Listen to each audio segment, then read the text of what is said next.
So hello friends, today we are discussing about the drawbacks of Mendel's periodic table.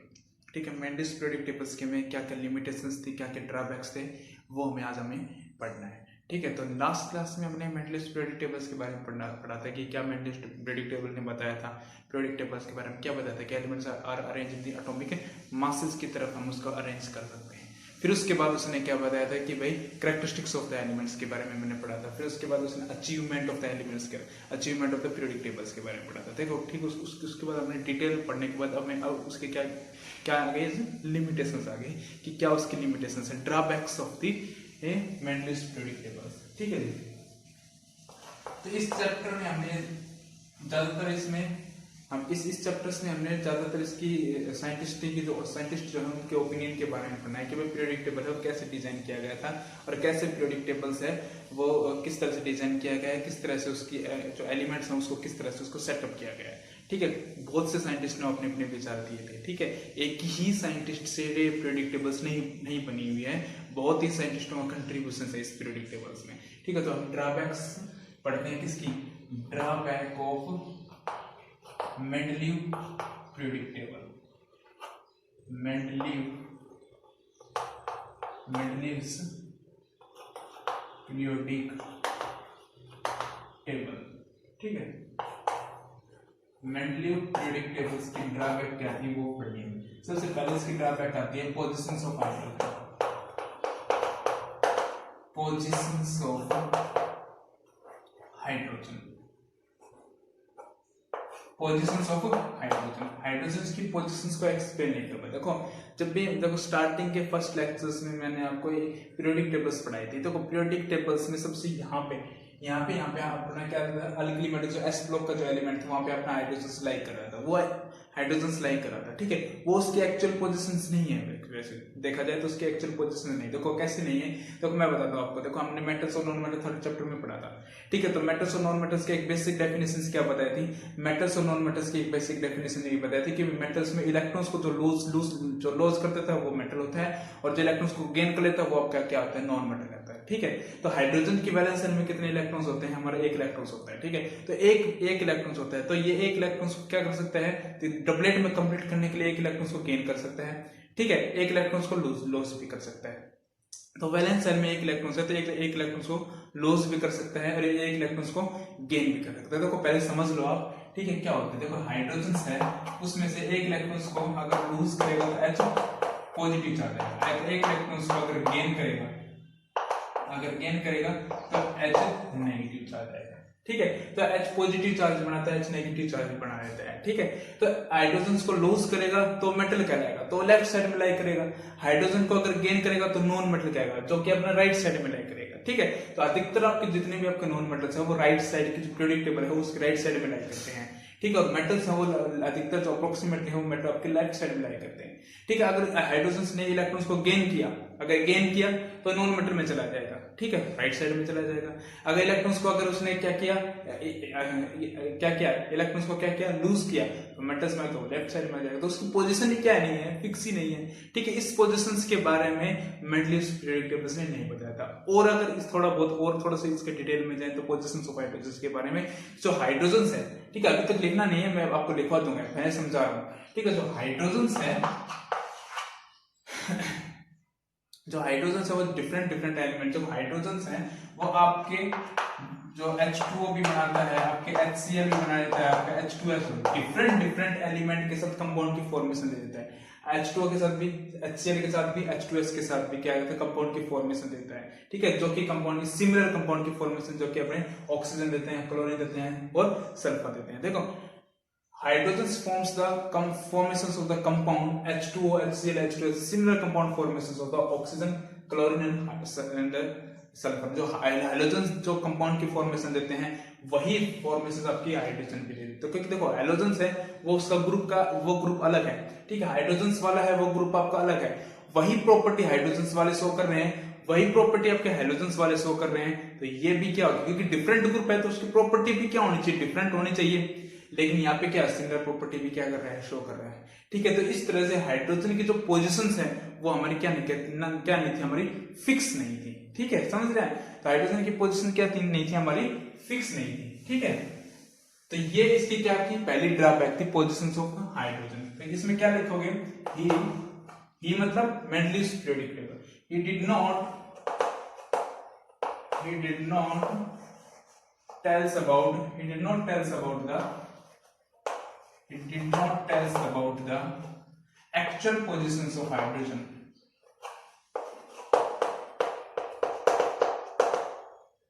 Actual positions of hydrogen की जो actual position है उसको explain नहीं कर पाया था। For example, hydrogen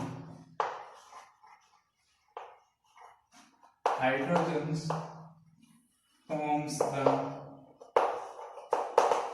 similar compound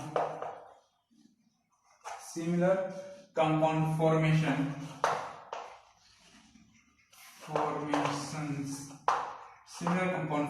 of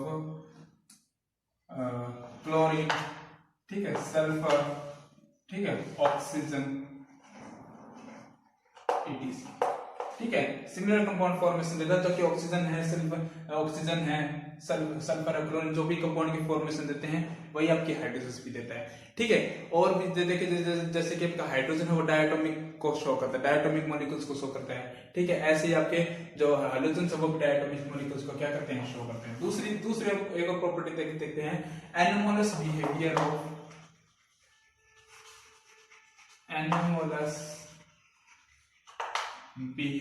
of some elements।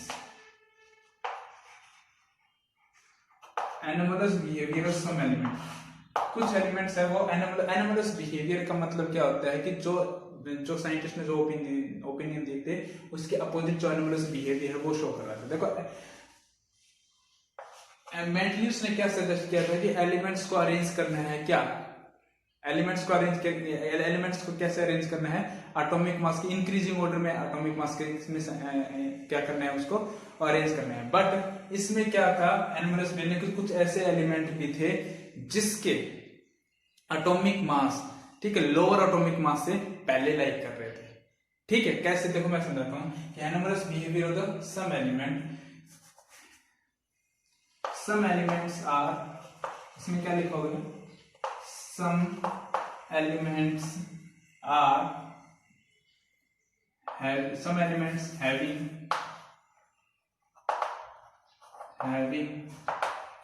higher atomic mass precedes the lower atomic mass। Example से देखो कैसे। फॉर एग्जाम्पल्स में क्या देखोगे, फॉर एग्जाम्पल कोबाल्ट का जो एटॉमिक मास है वो आता है आपका 58.9 होता है एटॉमिक मास इसका। एंड निकल का जो एटॉमिक मास होता है वो आपका 58.1 होता है। तो इसमें से एटॉमिक मास किसका ज्यादा है, कोबाल्ट का। ठीक है, लेकिन आप पीरियोडिक टेबल्स में देखोगे तो कोबाल्ट पहले लाई करता है, निकल बाद में लाई करता है। ठीक है, तो निकल का जो एटॉमिक मास है वो इंक्रीजिंग में जा रहा है, तो निकल का एटॉमिक मास ज्यादा होना चाहिए था बजाय कोबाल्ट के, क्योंकि कोबाल्ट पहले लाई कर रहा है फिर उसके बाद निकल लाई करता है। तो निकल और कोबाल्ट में से निकल का एटॉमिक मास ज्यादा होना चाहिए था, लेकिन इसमें क्या है, कोबाल्ट का एटॉमिक मास ज्यादा है। तो ये इसकी क्या थी कि ड्रॉबैक्स थी। ठीक है, थर्ड पॉइंट देखिए, थर्ड पॉइंट है पोजीशंस ऑफ आइसोटोप। लिखिए क्या लिखिए, positions of isotopes. Third point लिखिए,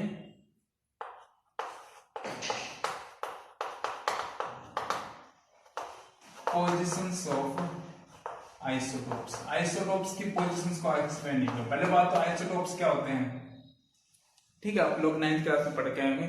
आइसोटोप्स क्या होते हैं, जिसका वो एलिमेंट जिसका एटॉमिक मास तो क्या होता है, डिफरेंट होता है, और एटॉमिक नंबर क्या होता है, सेम होता है।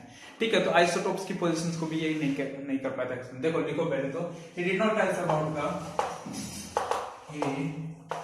did not tells about the positions of, it did not tells about the positions of isotopes. It did not tells about the positions of isotopes. Isotopes अगर नहीं पता तो आइसोटोप्स भी लिख लिए। आइसोटोप्स क्या होते हैं? those elements having different atomic mass, जिसका क्या हो, different atomic mass and same atomic number, जिसका atomic number तो क्या हो, same हो और एटॉमिक मास क्या हो, डिफरेंट हो, उसको क्या बोलते हैं? आइसोटोप्स बोलते हैं। ठीक, क्या बोलते हैं भाई? आइसोटोप्स बोलते हैं। देखो फॉर एग्जांपल मान लो कि हाइड्रोजन ही ले लेते हैं। ठीक है, तो हाइड्रोजन के भी आपके 3 आइसोटोप्स पाए जाते हैं। ठीक है, हाइड्रोजन के आपके 3 आइसोटोप्स पाए जाते हैं। तो मैं आपको बता दूं कि भाई जो भी एलिमेंट्स के जो नीचे जो नंबर्स लाई करता है उसको हम एटॉमिक नंबर बोलते हैं, और जो ऊपर लाई करता है वो एटॉमिक मास होता है। 9th क्लास में पढ़ के दिया है कि जो एलिमेंट के जो नीचे नंबर लाई करता है उसको क्या बोलते हैं? एटॉमिक नंबर बोलते हैं, और जो ऊपर लाई करता है उसको एटॉमिक मास बोलते हैं। ठीक है, तो यहाँ पे इसके जिसके क्या हो, एटॉमिक नंबर तो क्या हो, सेम हो, और एटॉमिक मास क्या हो, डिफरेंट हो। ठीक है, तो ये हाइड्रोजन के ये क्या हो गया आपके आइसोटोप्स की, क्यों कि किसके एटॉमिक नंबर तो क्या है, सेम है, और एटॉमिक मासेस क्या है, डिफरेंट है। तो ये हाइड्रोजन के क्या हो गए आपके आइसोटोप्स हो गए। तो इन चीज को वो एक्सप्लेन नहीं कर पाएगा। ठीक है, और भी थोड़ा सा डिटेल में लिख सकते हो। तो इसको, इस आइसोटोप्स को क्या बोलते हैं? आपका प्रोटियम बोला जाता है। इस आइसोटोप्स को क्या बोला जाता है? आपका ड्यूटेरियम बोला जाता है। ड्यूटेरियम, प्रोटियम मतलब इसका एटॉमिक मास 1 है, तो प्रोटियम इसका 2 एटॉमिक मास, इसका ड्यूटेरियम इसका 3 एटॉमिक मास है, तो इसका क्या, tritium.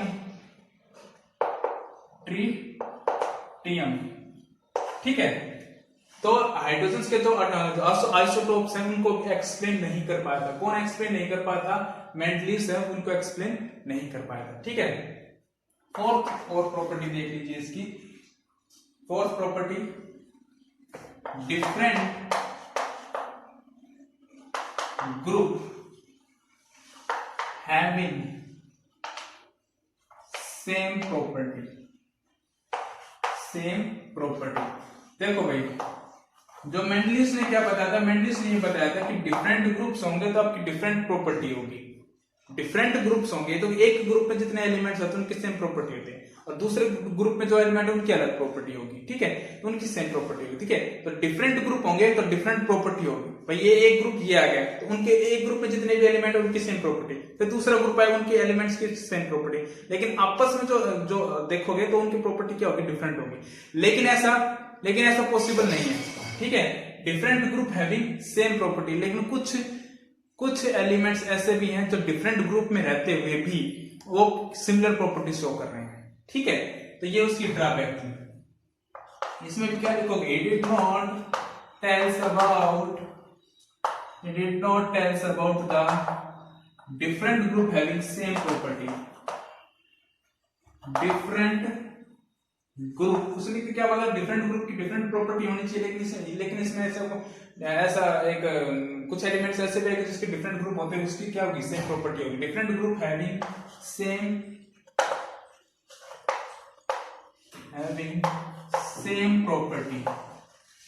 Same property. For example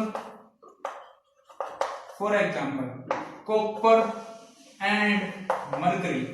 आप लोग पीरियोडिक टेबल में जाके देखोगे तो कॉपर और मरकरी है, डिफरेंट ग्रुप के एलिमेंट्स हैं, लेकिन कॉपर और मरकरी है उनकी डिफरेंट ग्रुप के एलिमेंट्स है, तो उसकी प्रॉपर्टी भी क्या होनी चाहिए, डिफरेंट होनी चाहिए। लेकिन कॉपर और मरकरी की जो प्रॉपर्टी होती है वो सेम होती है, डिफरेंट ग्रुप होते हुए भी।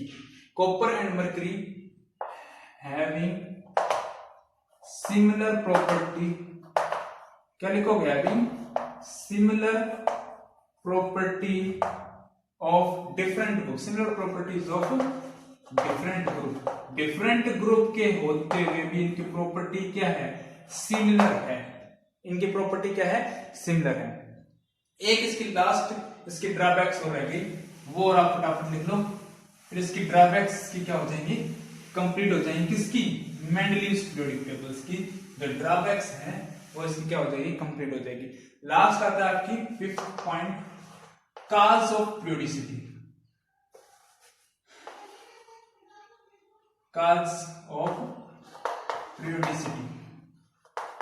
काज ऑफ पीरियोडिसिटी में क्या है कि देखो पीरियोडिसिटी के कारण नहीं बता पाता है, क्योंकि देखो ये हमने इसमें बताया था कि भाई जितने भी एक डिफरेंट एंड देखो एक डिफरेंट एक इंटरवल के बाद एक सेम एक इंटरवल के बाद जो प्रॉपर्टीज होती हैं वो आपकी प्रॉपर्टी क्या होती है, सेम होने लगती हैं। देखो जैसे सारे का पता नहीं सके बताया था, ठीक है। तो ऐसे से एटॉमिक मास है आपका इंक्रीज करता जाएगा, लेकिन एक इंटरवल के बाद एक एटॉमिक गैप के बाद जो प्रॉपर्टी है वो रिपीट करने लगती है, उसके बारे में इसने नहीं बताया था। तो ये भी क्या होगी, उसकी ड्रॉबैक्स हो गई थी। क्या हो गई थी, he did not tells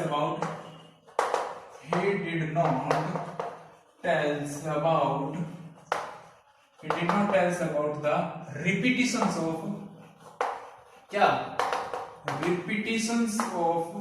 repetition of किसकी, he did not tells about the repetitions of